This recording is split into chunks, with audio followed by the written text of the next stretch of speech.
Rugpjūčio 4 dieną Kėdainių miesto atsarginiame stadione susitiko Kėdainių Nevėžis ir Kuršėnų Venta.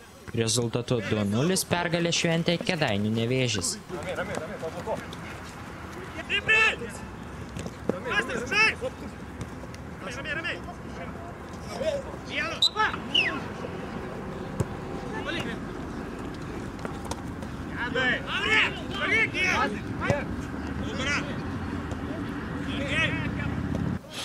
Vertinu rezultatą, žinoma, teigiamas, vertinu dvejopai.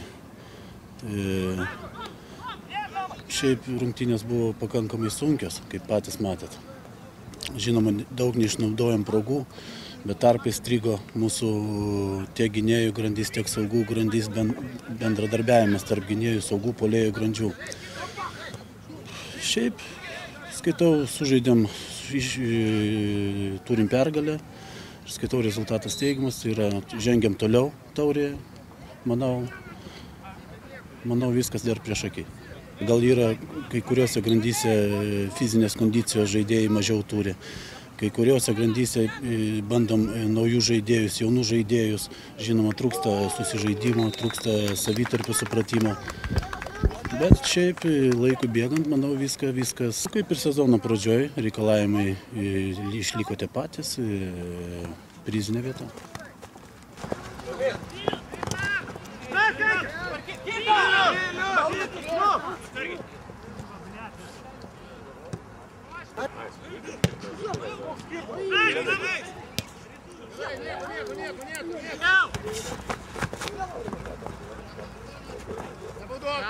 Rankas paim.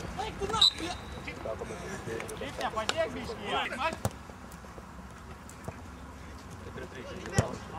O, neblogai.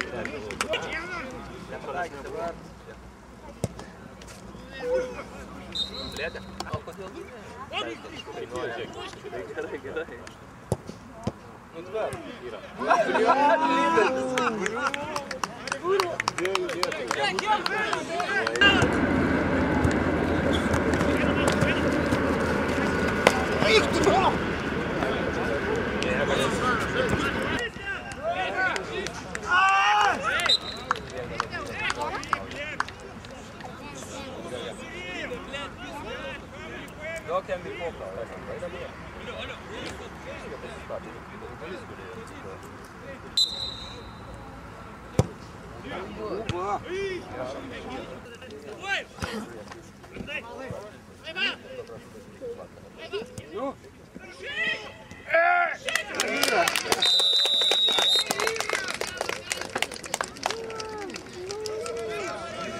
Kėdainietis LT.